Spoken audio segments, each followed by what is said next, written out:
at his wedding a long, long time ago. Here he is with his beautiful bride, my mother, and he's looking at her as if she doesn't exist. Look at how he's looking off in the distance, Max. Why is that?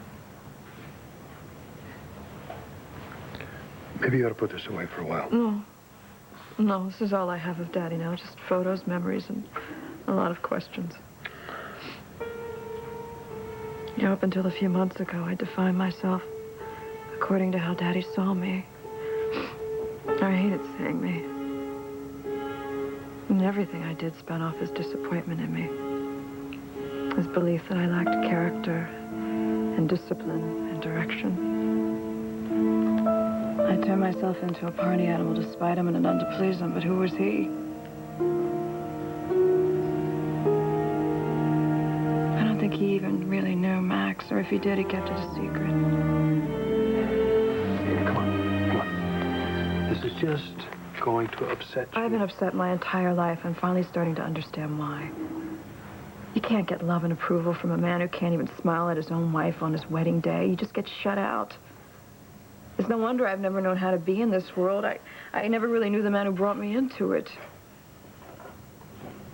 Meg, you're not going to find the answers. He took them with him. Yeah, or maybe they killed him. What? Daddy was looking me right in the eye when he collapsed yesterday. I saw what was in them. He died rather than let me know who he really was.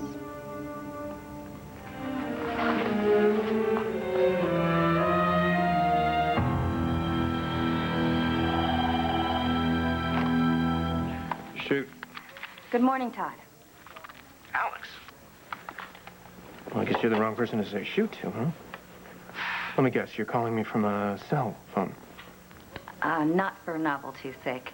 I've been keeping up with your efforts to find a potential bone marrow donor for your daughter, and I was so moved I wanted to be tested. Tested for what? To see if I could be a compatible donor, of course. What's in that for you? Just because I've been stripped of my freedom doesn't mean that my compassion's gone, too. Besides, every time I've needed you, you have responded. It seems like you're the only friend I have in the world these days. It doesn't say much for your days. You've been very supportive, and as a matter of fact, I do need you. All right, let's get down to it. What do you want? Ace has been released. Yeah, that's what I hear.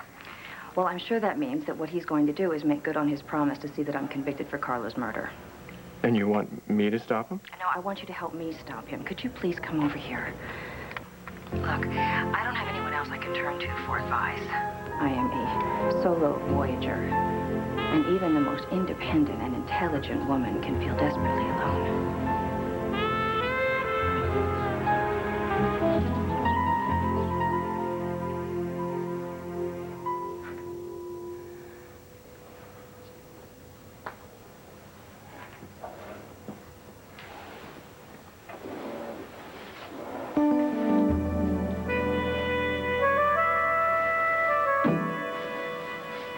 Mel? Mel?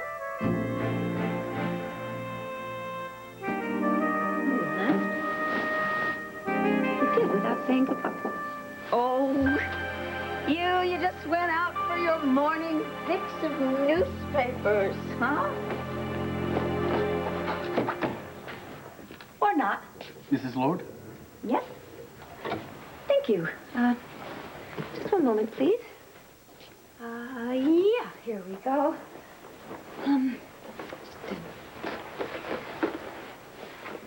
See. Thank you so much. Thank you. Enjoy your stay. Thank you.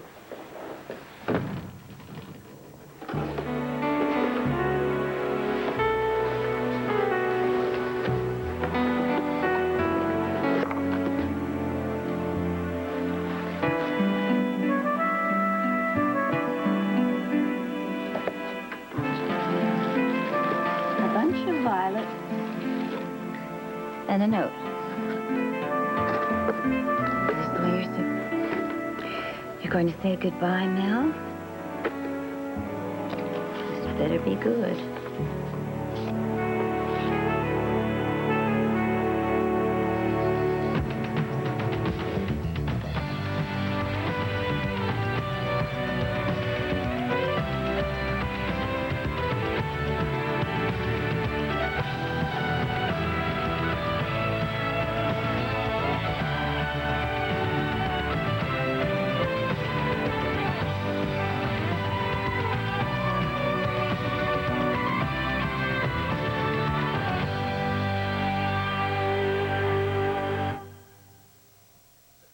It's morning, and I still respect you.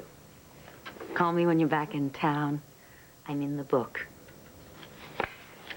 You can just bet I will, Mr. Hayes.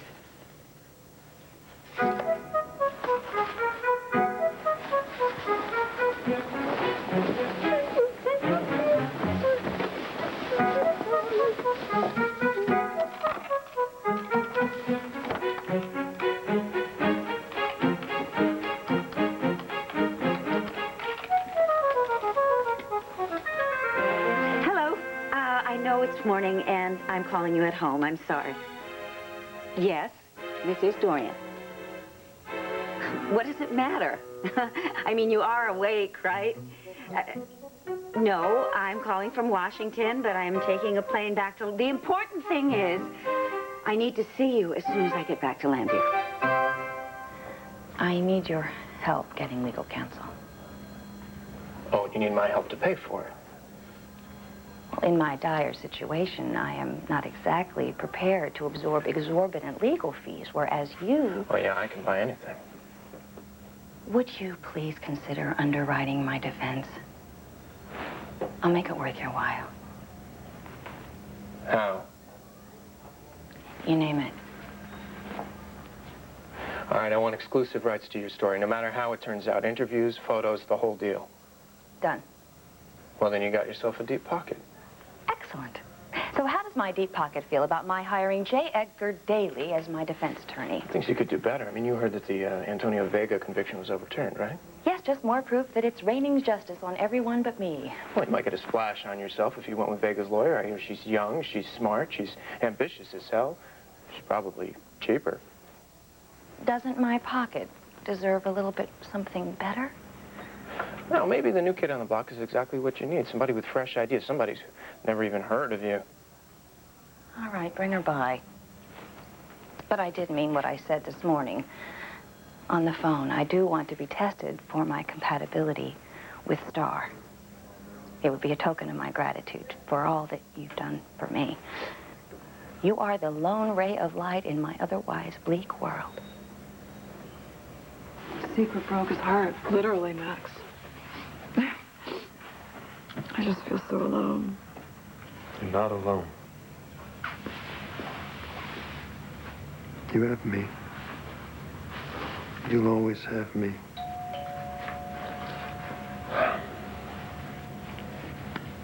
Except when the doorbell rings.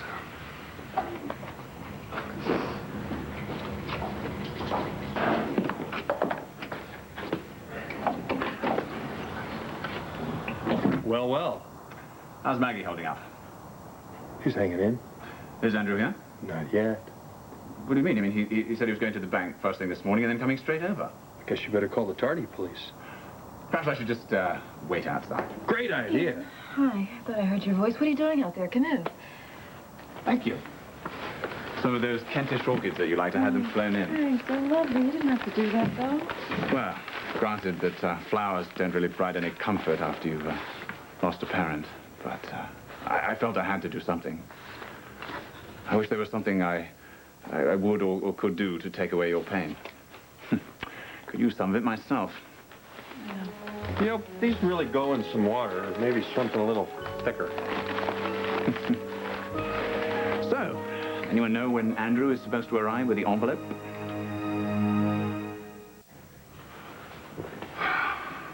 Good Lord, it's almost lunchtime. Hungry? Perhaps we ought to give Andrew a ring. Maybe that's him. Andrew, hi. I'm sorry I'm late. I'm All right. so sorry. How are you? Oh, this helps. Oh, hi, Hello. Maxie. I tell you, I was on the phone all morning. Their father's staff is just in a total panic about how to organize up a funeral that's befitting a bishop. Does that mean you didn't get the envelope? Subtle, ain't he? No, I understand. Maggie, I'm feeling pretty overwhelmed because when your father gave me the envelope, I don't know, I was just very jarred by the fact that he was talking about his death and... Well, come on, let's open it. I mean, I'm sorry, Maggie, why don't you... Will you back off a minute, would you? No, Max, it's all right. I was anxious to see him to find out what Daddy left me. Could be the answer to a lot of things.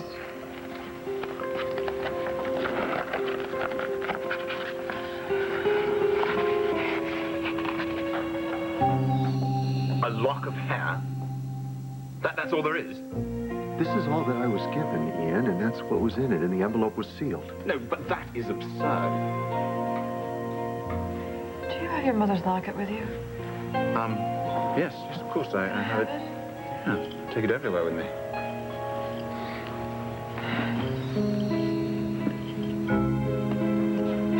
Huh. What do you know? A lock for a lock? This has obviously been in here for years. Why would Uncle John have that? I mean, is it possible that your mother gave it to him? I doubt it. I think my dad took it out of the locket himself. But why? I mean, what could possibly be so important about a lock of hair? Well, obviously, it was important enough for the bishop to leave it to Maggie. But I don't understand. I mean, my mother told me that this locket would always protect me. And now I'm supposed to believe that a little piece of hair is going to be my salvation? When pressed further, the judge admitted, quote, the idea of a reformation in today's penal Kevin, system has a lot to be Colin's piece on the school board is a total disaster. Now, can you make sense of this and give me a quick patch job? Yeah, no sweat. Good. All right, go with page 2 as is. Leave room on 3 for Kevin's rewrite. Got it. Well, you damn sure saved my hide. Well, I'll tell you something. I'd like to skin your hide. How could a son of mine do this to me? You and your brother are out of control. Keep it down. The hell I will. Bo tossing me in jail. You make it a page 1 news with a headline. Bo and I beat the rap. You bury the story between the obituaries and the one-ads. Well, first of all, you didn't beat the rap. Your case was dismissed. Who cares? I'm out. It's a difference between innocent and crazy, Pa. The grounds for dismissal were mental incompetence. Yours. Now, if you want me to run with that on page 1, fine, but I can hear the stockholders already howling for Cord to come back. Oh, and wouldn't you just love that? Dad, I really think Grandpa has a point here. He never did get a chance to tell his side of it. Damn straight. So, why don't I interview you right now? You give us a good enough story, I'm sure Dad will give it the space that you and it deserve. Of course, of course. In fact, use my office. Well, now we're getting somewhere. Yeah. Whoa! Clint, has this woman been strip searched? And wouldn't you love to try, cowboy? Hello, Clint. Quick trip? Yes, this is important and urgent. Well, obviously, or you wouldn't have gotten on the horn from Washington to set a meeting. What's going on? I have an opportunity for the banner that you can't afford to pass up. So go on, I'm listening. Have you heard of Mel Hayes? Oh, Mel Hayes, of course. I'm a newspaper man. Let's see, the last time I saw Mel, he was cussing us some Secret Service fella for interference with the working press. No, wait a minute. No, actually, the last time I saw him was at an invitation-only garden reception for the Soviet arms control negotiators at the State Department. Very formal, very high security. And Mel was there. Not by invitation. No, we were all out on the rest of us were all out on the terrace, you know, sipping vodka, and all of a sudden we hear this roar. This helicopter comes down and starts hovering about 10 feet off the deck. I mean, it was pure bedlam. Big shots diving under tables, ducking for cover, and I'm looking up through about 1 million whirling cocktail napkins, and there's Mel Hayes hanging out of the chopper with 1 foot on the skid, taking notes. I mean, there was no way he was going to miss that story, and he got it. It sounds like we're talking about the same person. Yes, my question to you is why? I met him last night in Washington. We became fast friends, or friends fast, as the case may be. So, how was he? He is looking for new opportunities. You see, his wife died in that commuter plane crash, and he took it hard, and he's been drinking, just a little too much and generally wreaking havoc on the Washington team. So, his family has been lobbying for him to make a fresh start, someplace new. Clint, I think if you were to make him an offer quickly, he just might accept it. That would be a real coup. Of course, I'd have to run it by Vicky. You do that. But it might be wise if you didn't mention that the idea came from me. Oh, I'll make a note of that. May I ask you something? Just why are you so interested in Mel Hayes? Because I am interested in it. Ciao.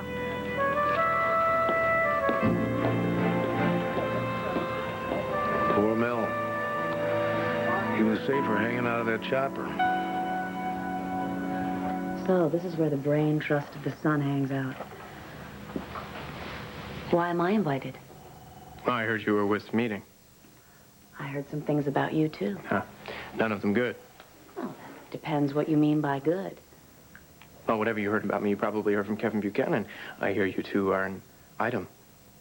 Kevin and I are friends. Yeah. I used to say that about Kevin a few lifetimes ago.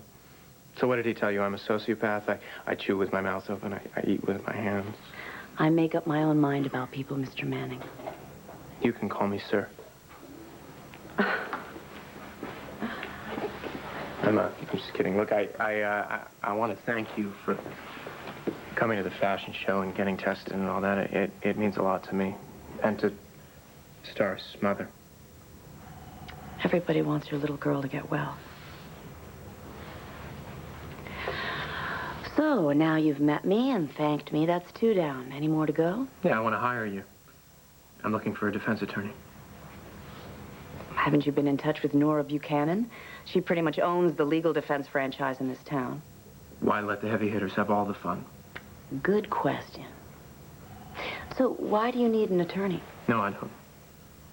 I need an attorney for a friend of mine, a brilliant, beautiful, desperately lonely woman who's been railroaded for a crime that she absolutely did not commit. Uh-huh. And who is this innocent victim of an oppressive legal system? You're a quick study. You bet. Ian, I don't know what you expected exactly, but I can assure you that when Uncle John gave me that envelope, it was sealed. As you can see, the only thing that's in it is the lock of hair. So I noticed. Whose hair is it? Is it yours? No, I don't think so. Well, obviously, it was critical to Daddy if he took it out of the locket, but why would he want me to have it? Maybe it was his hair. That Eleanor kept as a memento? I don't think so. No, there has to be something else involved here besides a bloody lock of hair. Well, could your father know something about this? He might.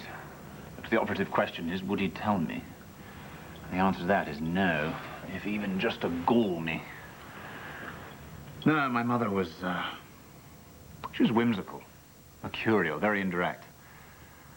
But I cannot conceive how even she would believe that a piece of hair in a locket would protect me against an arrogant bastard like my father. Give this to me. Yes.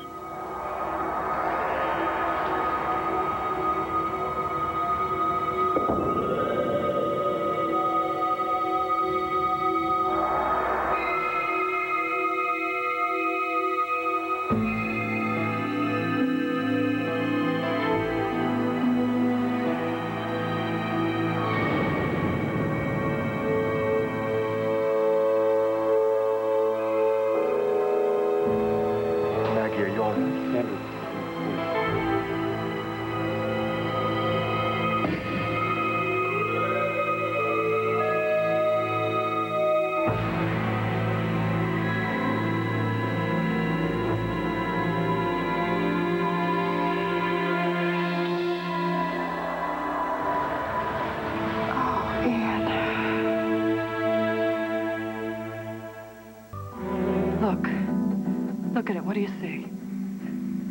What should I see? This. The pattern. It's the same one that I saw in my dream on the garden tile in New Orleans. Do you recognize this? Of course. How could I have been so incredibly stupid? It's exactly the same. Meaning what? Meaning this is more than just a dream. There is a connection. This proves it. I'm not following this, Maggie. It's a riddle. My mother is directing us to her family home. Well, the garden. Can I use your phone? Knock yourself out. What are you going to do? Making flight plans to New Orleans. There's someone there who can help us, or rather help me, get to the bottom of this. No, you were right the first time. Help us. Max and I are going with you. Whoa, wait a minute, Max, wait a minute. Please, come on. Daddy was just as involved in this as Eleanor or Guy or anybody else. Your father died less than 24 hours ago. He hasn't even been buried yet. All the more reason to go. Look, if I'm going to stand by my father's grave, I want to mourn a man that I know, not a man who's buried with secrets, and I can't do that yet. I understand where you're coming from, Maggie. It's a tragedy that he couldn't tell you everything himself. But he was afraid to or ashamed to, but that pain died with him, and I'm the only one who can find the truth now. So if I can, maybe Daddy and I can both find peace. You got the time. It's going to take, 3 days to finalize these funeral arrangements. Then we're going. I just hope that whatever was locked inside Daddy is in New Orleans, and we can find it. Actually got a pretty good story out of Grandpa about what he saw the night that Carla Hesser got shot. Oh, good. Yeah. You know, I'm starting to get convinced that the Banner is safe for another generation of Buchanan management. I mean, if you can handle your grandfather when he's about ready to blow a gasket, you can handle anything. Yeah, except keeping my desk straight. Well, I've come to think of it as creative chaos. Kevin, let me run something by you. Sure, Dad. Well, let's say we had a chance of getting Mel Hayes on staff here at the Banner. What would your reaction be? Go for it. No question. Mel Hayes working for us, that'd be a major coup, no matter how you look at it. But this is a hypothetical pop quiz question, right? According to Dorian, Mel might be available. Dorian. Mm-hmm. Is that why she was here? Yep. Yeah, she thinks we can get him. Well, there's a story right there, Dad. Dorian Lord helping the Banner. What's in it for her? You sound like your mother. Who has what to say about all this? Well, I haven't mentioned it to her yet. I thought I'd trot it by you first. Well, if it's up to me, I say you got a chance to hire Mel Hayes, pick up the phone and hire the guy. I'm inclined to agree with you. But I need to speak to Mickey. Good luck. Oh, Dad. Uh-huh. When you do, I leave out the Dorian part. I'll make a note of that.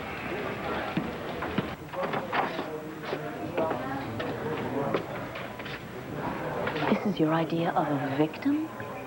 Just wait till you hear what she has to say.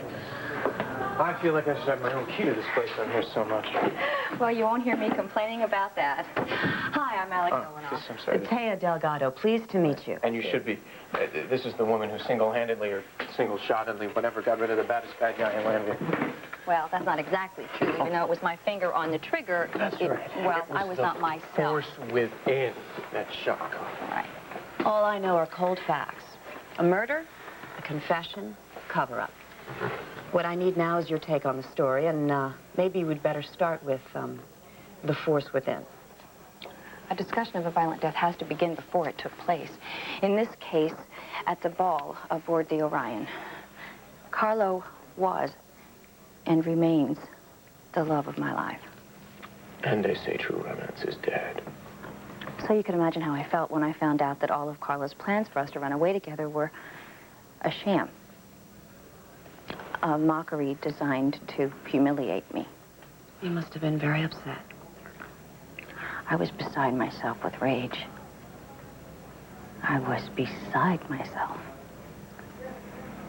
Watching a woman whose face was contorted with the agony of betrayal, who later, this tormented woman, took me over and became a violent force within me. I can still feel it.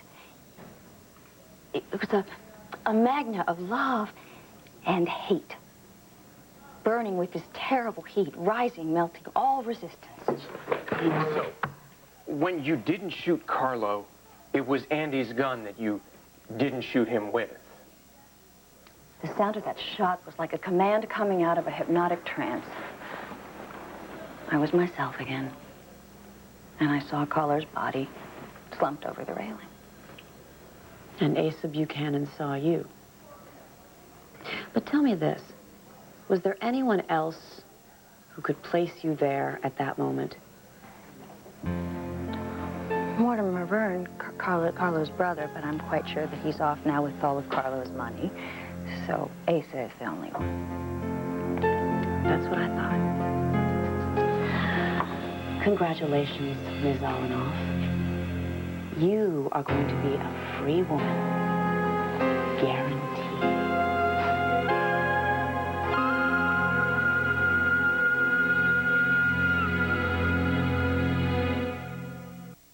Are you saying you can get me off? I'm saying it's a lock. How? I don't understand. Yeah, that makes two of us. Asa, the sole witness, saw the murder, but withheld the information for so long that he was charged with obstruction of justice, correct? Yeah, but those charges were dropped. Ah, but why? Because his team of lawyers, thorough counsels that they were, cited Asa's psychological record.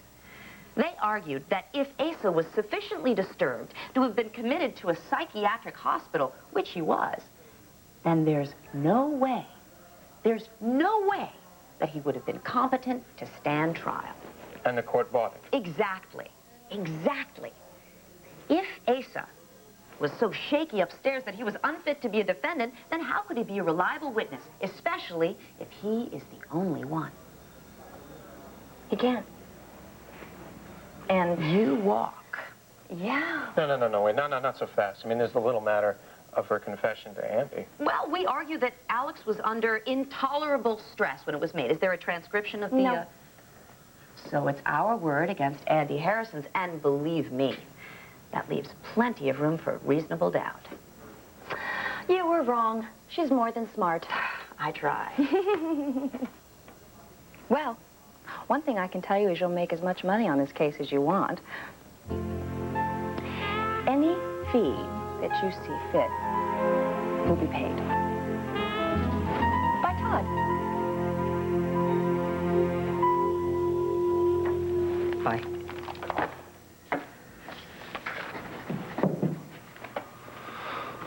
First item of business.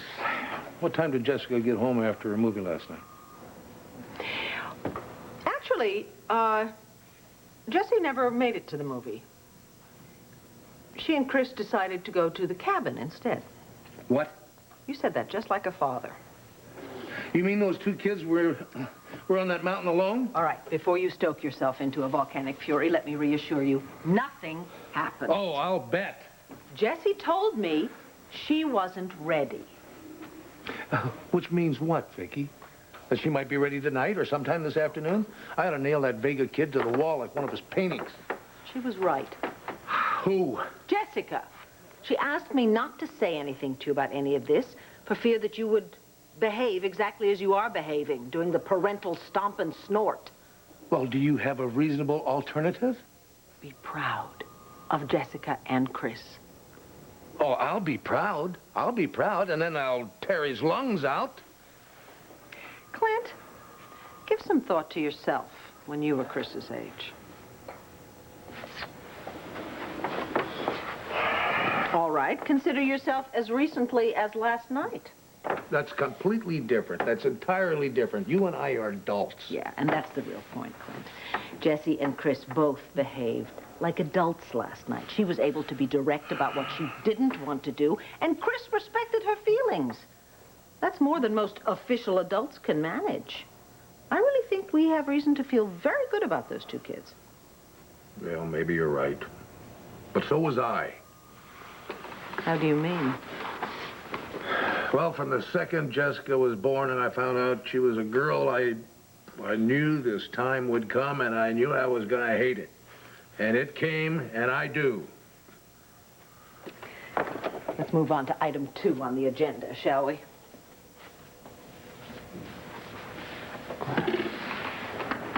What would you say to bringing Mel Hayes to the banner? You serious? Word is he's available. Word I hear is that he may be coming apart at the seams. Well, that's why he's available. But he wants to put things back together in a fresh zip code. At the top of his form, Clint, there was no better reporter on either side of the Atlantic. But if he's trying to self-destruct, aren't we going to be running a major risk? Mm-hmm. Major expensive risk. But think of what we'd be getting. A Pulitzer Prize winner with a national reputation who knows the newspaper game inside and out. Mel Hayes could help us, Vicky, and I have to think that we'd be helping him, too. How'd you happen to hear he was testing the waters? Got a phone call this morning. From Mel? No, someone else. Who? It doesn't really matter. If it doesn't really matter, then just tell me. Dorian. Who? Dorian. Dorian told you? And you think that doesn't matter? Come on, Vicky. Look, Mel is Mel. This shouldn't change anything. Oh, but it does, Clint. Radically. Because if this was Dorian's idea, I will have absolutely nothing to do with it. I'm telling you, Briggs, some days it's almost good to be alive. Did things work out well with Alex? Are you kidding me? I've got her eating out of the palm of my hand. And you know why? Because I'm her only friend in the world. I didn't realize that. Oh, yeah. All I had to do was say that I'd pop for her legal fees, and bang, I got the exclusive rights to her story. I was downright masterful. Congratulations. Thanks, Briggs. It means a lot to me. And I finally got the sun ahead of the banner on this whole Hester murder story. In fact, I think I might have cornered the whole Carlo market. And you know what the best part was? I wouldn't even try to guess. I put Kevin Buchanan's rag in my rearview mirror with the help of his new little honey. I stuck it to Kevin, and I stuck it to the banner on the same day. It's almost too much fun for one person to have. Especially me.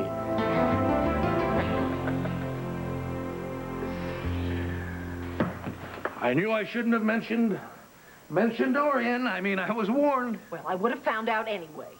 All right, look, Vicky, can we set aside where we got wind of Mel's availability for a second and just stick to the man himself? As far as I'm concerned, there is nothing to discuss, Clint. Vicky, this is Mel Hayes. Uh-huh. Mel Hayes. Uh-huh. Can you imagine how much good it would do us to have his name on our masthead? Oh, it would be terrific. Too bad it can't happen. But just because it was Dorian's idea doesn't automatically make it bad. No? Where have you been for the last 20 years? She's got nothing to gain from this, Vicky. Correction. We don't know what she has to gain. But I will bet you that there will be a day of reckoning somewhere down the line, and we will be the ones who will have to pay. No, I don't think so.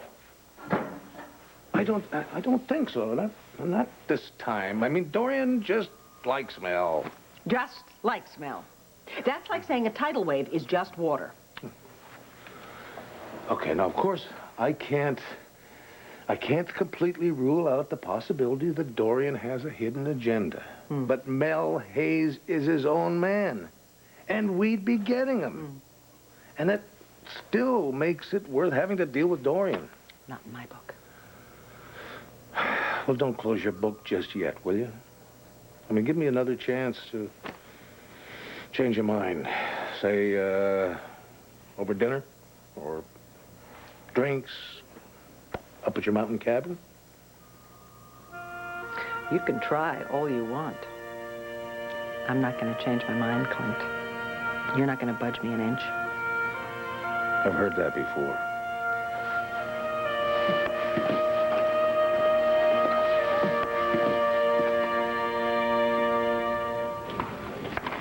Making room for me?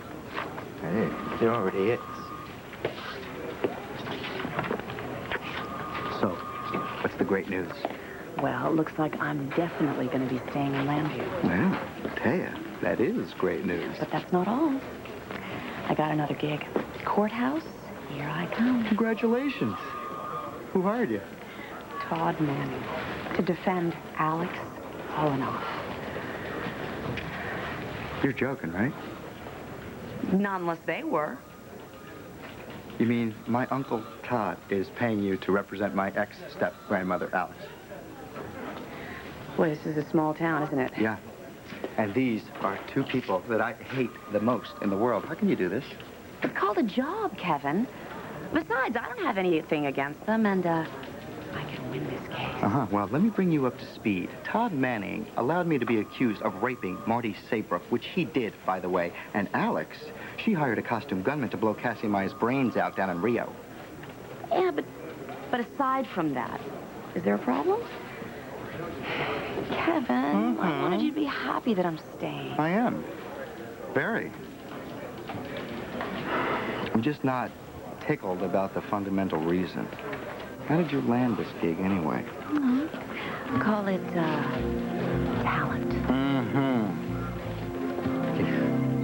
You know, you really must like taking risks, because right now, you are dealing in really iffy territories. I thought you already knew that about me.